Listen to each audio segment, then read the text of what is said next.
6.4e. This is more, let me turn my little light on, complicated factoring.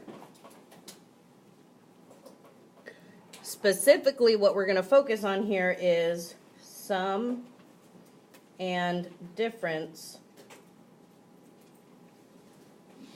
of cubes. Now, we did difference of squares, correct? Yes. Difference of squares we know is something like x squared minus 16, right? Can I factor something like x squared plus 16?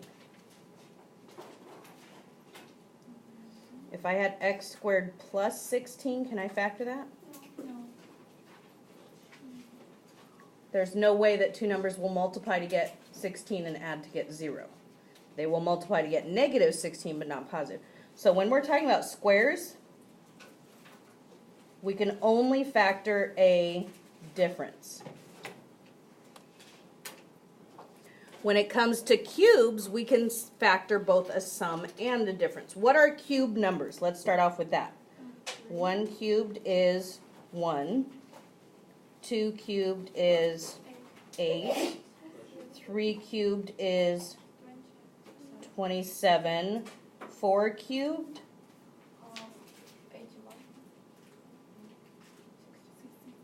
64. 5 cubed? 125. 6 cubed, I believe, is 216. But these are ones you need to recognize as cube numbers. Okay? So, I'm going to give you a formula. You ready? This is like the most important part of today. If you have a sum of cubes, why am I writing a cube? Cubes. That means you have something cubed. Let's say you have a cubed plus b cubed. That's what it looks like. Here's the formula for what it factors into. You ready? Whatever's being cubed, you take it. You add it to the other one that's being cubed. And then a squared minus ab plus b squared. And I will apply that to problems in just a minute. I'm giving you the formulas first. Okay. And then we also have difference of cubes.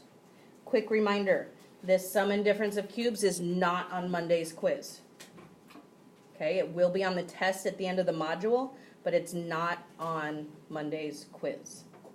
So a difference of cubes would look like this. Something minus something. And that would factor into a minus b, a squared plus ab plus b squared. This right here is probably the most important thing on today's notes. What's the difference between the two formulas? The signs, right? The pluses and minuses. So here's how I remember it. I remember it using an acronym. What's an acronym? Letters that stand for something, right? I remember this acronym, SOAP.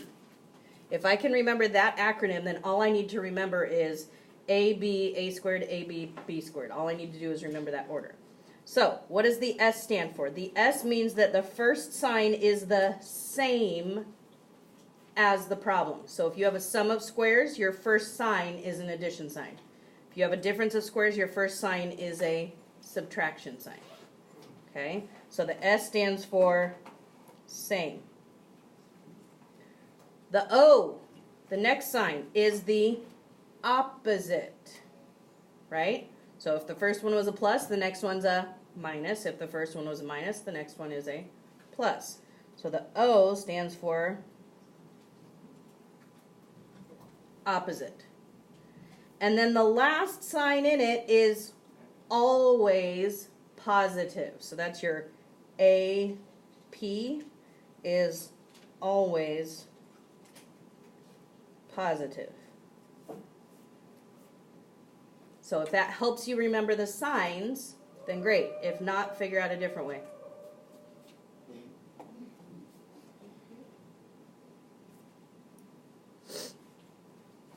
So let's see how this looks in a problem. You ready? X to the third plus 64. Do you see the cube here? That one's pretty easy to see, right? This right here would be what? 4 cubed. I'm going to use some different colors here and see if that possibly will help you recognize things a little bit. Let's see if I can make it a little bit easier. So, hang on. In other words, I have something that is cubed plus something else that is cubed. Yes? In my first parentheses, I have A that is being cubed. And in my second parentheses, I'm sorry, not A, X, right? That is being cubed. And in my second parentheses, I have 4 that's being cubed. Do you follow me so far? So what I've done here is I've identified X is going to go wherever an A is in my formula, and 4 is going to go wherever a B is in my formula. So which formula am I using? Sum or difference? Sum. So I know I have a small parentheses and then a large parentheses. I'm going to start off with the X. This would be X plus 4. That's my first parentheses, is just these numbers here. X plus 4. So far, so good? The next parentheses, I have to square the X. So that gives me X squared. I'm guessing that's Morrison. That would be my guess, but whatever. So X squared, and then I put the minus sign. And then I have to multiply those two. So X times 4 would be 4X. And then the last one, always positive, I now square the 4, and that gives me 16. And that's what my answer looks like. So I took the X, he's the first guy there, he gets squared there. The 4, he's the first guy here, gets squared there, and then this middle term is just those two multiplied by each other. So? That is the exact same way you use both formulas, you just have to remember to get the pluses and minuses right. Okay, so let's try another one. Let's see, 8x to the third minus 125 y to the sixth. So the most important thing is to start off by figuring out what is it that's being cubed minus what is it that's being cubed. So what is it that to the third power gets me this? 2 to the third gets me the 8, and then x to the third gives me the x cubed. Does that make sense? What about in my second parentheses? What cubed gives me 125? And what to the third power gives me y to the sixth? Y to the second. So now I just got to put it in my parentheses. So I'm going to get my parentheses set up. Small one, big one. I have the same sign, the opposite sign, and then the always positive sign. Yeah? Okay, what is 2x? I'm sorry. I'm jumping ahead of myself. What's going to go in my first parentheses? 2x minus what? 5y squared. Yeah? You just leave them as is. Now I need to square 2x. How do I square 2x? Well, 2x squared would be 2 squared and x squared. So what does it end up being?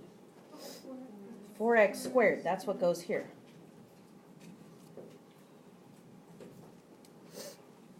let's go ahead and square the 5y squared. Because that's going to go at the end, right? How do I square 5y squared?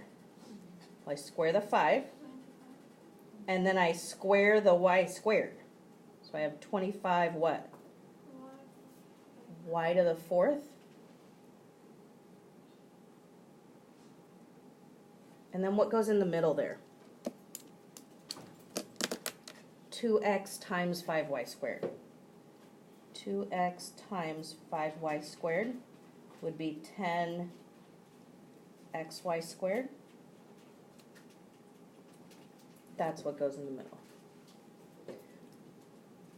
By the way, just to clarify, in case you're looking right here and thinking, is that factored completely? Could I snowflake that? Well, I'm glad you're thinking that because that is a trinomial with an x squared, so you should be thinking, can I factor that? However, I will tell you this. If it is a difference of cubes, once you've plugged it into the formula, that cannot be factored anymore. You won't be able to find a snowflake that will work for it. So you can just assume you're done once you've done this formula. Yes? Wait, how'd you get 5y squared again? Cube root of 125. In other words, from my numbers up here, right? Mm-hmm. And then when we have, you basically divide by 3 because multiplication is what would get that a 6. Okay? And that gives you your new exponent. Okay? All right, gonna try another one. Again, this is not on your quiz. 2x to the 18th y minus 54 y. What's different about this one? GCF. Yeah? What can I take out first? A 2 and a y. What does that leave me with? X to the 18th minus what? 27.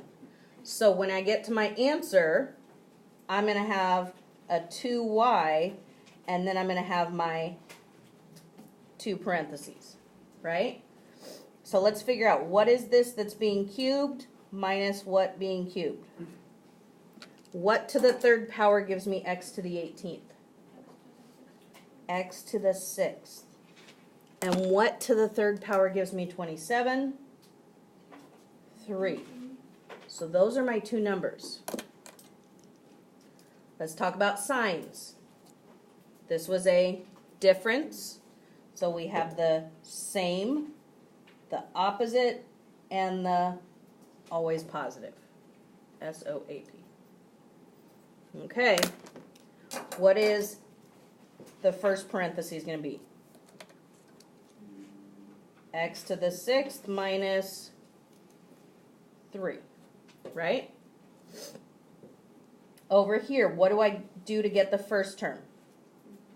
Notice it's squared, so I need to take x to the 6th and square it. What does that give me? X to the 12th. In the middle, I need to multiply. X to the 6th times 3. What does that give me? 3x to the 6th. And then in the last spot, what do? I take the 3 and I square it, which gives me 9. So my answer is going to look like that. Are the colors helpful at all? To show you what's going where? Hopefully.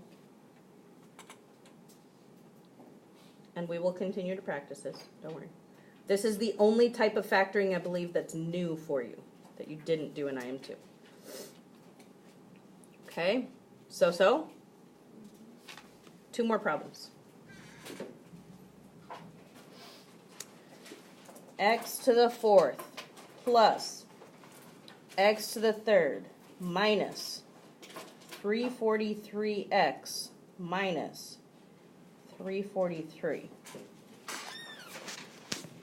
So we have all these sum and difference of cubes, and now all of a sudden there's something that has 4 terms.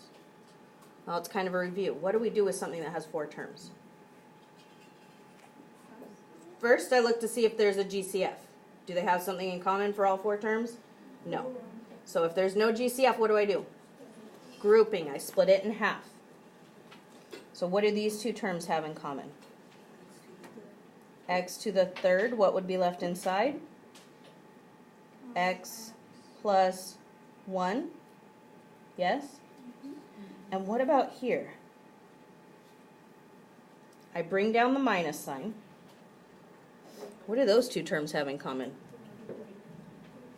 343, and what would be left inside?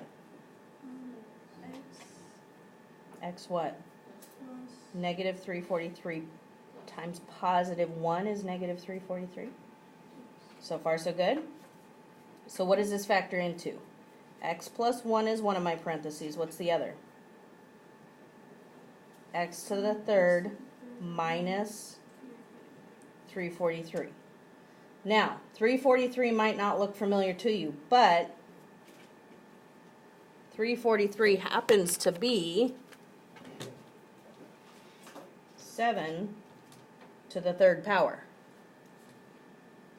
So if 343 is a cube number, what does that mean about this? It's a difference of cubes. So I'm not done factoring. I'm going to bring down the x plus 1 because he's got to stay there. But this has to be factored into my small parentheses, big parentheses. What are my signs going to be? Same, opposite, always positive. And let's see what our things are that are being cubed. What is it that to the third power gets me x cubed? X. And to the third power gets me 343? 7. So what's the first parentheses? X minus 7. In the second parentheses, I square the x, right? In the middle, I multiply the two. X times 7 would be 7x. And then the last one, I square the second one, which is 49. That's what my final answer would look like. So? All right, last problem.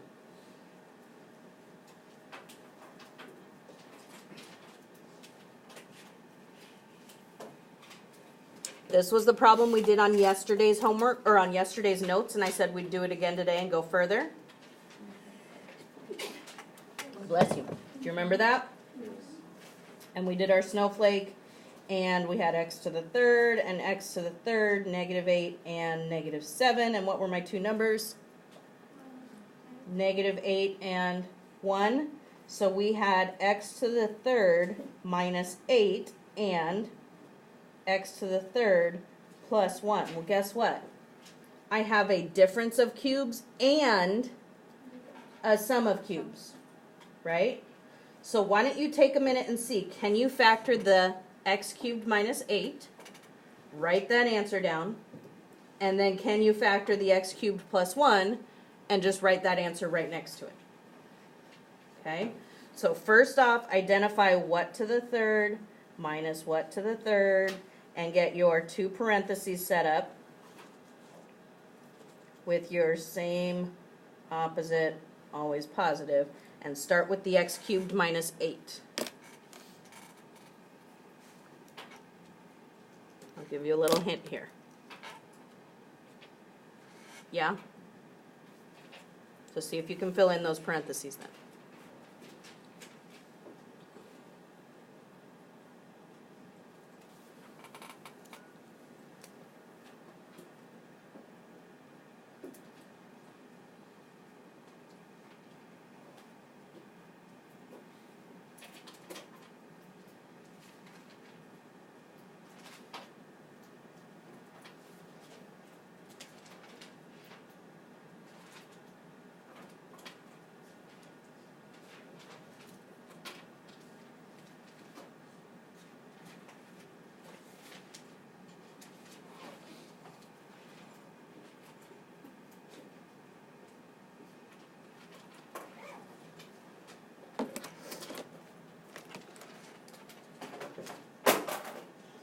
Your first parenthesis should look like that, yes? The second one, I have an x squared at the front. I have what in the middle? 2x, and at the end I have 4. So far, so good. Now we do the second one. So the second one, we're going to write after that. It's something cubed plus something cubed. And my two parentheses are still going to have the same opposite, always positive. And what are my two numbers in there? X and 1. So my first parentheses looks like what? X plus 1. My second parenthesis starts off with x squared. And then what goes in the middle? X times 1, which is just x. And then in the last one, 1 squared is 1. So that thing that we had yesterday actually factors into this whole madness right here. So? All right, your homework is on Google Classroom for you to practice. Happy studying.